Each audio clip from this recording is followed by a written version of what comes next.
In the last couple of months, we've been reporting on the potential dangers of vaping and the potential connection to lung problems. We have Ryan Bartlett with Tobacco Prevention, who's sharing with us what we need to know about the dangers of vaping, really disturbing things and concerning about vaping because it's been around for a little bit. But what is happening with these cases of people going into the emergency rooms with lung problems? So in the past couple of months, we've seen across the United States and also here in Utah, there have been a couple hundred people who have developed severe respiratory illness and they've had to go into the hospital. Some of them have had to be put into a medically induced coma so that their lungs could heal. And even in Illinois, we even had one fatality from this outbreak.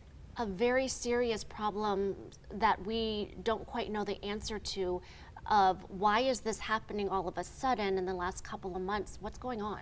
So this is something that's currently under investigation by the Utah Department of Health. They've been collecting samples of vaping oils and things like that.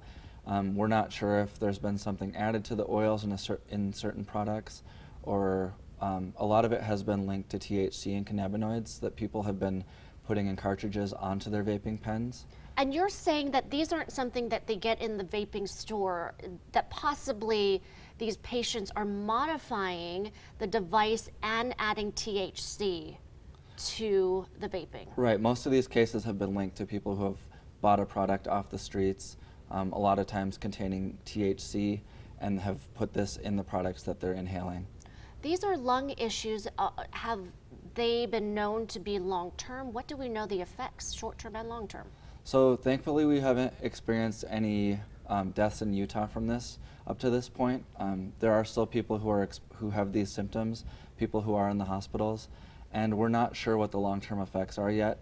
So we would just recommend that if you're vaping, do not buy products off the street, do not modify or adjust the products that are in the vaping oils that you're purchasing, because we're not sure yet what's causing this, and we'd recommend. This has got to be concerning for the health department, right? Yes, it's difficult for us because like I said, we're not sure what's causing it. It's not infectious, so we have to actually get these the individual supplements. Cases to figure out all the details. Right. And how many cases are we talking about in Utah? You just got numbers this afternoon. Right, so as of now there are 28 confirmed cases and then 14 more possible cases.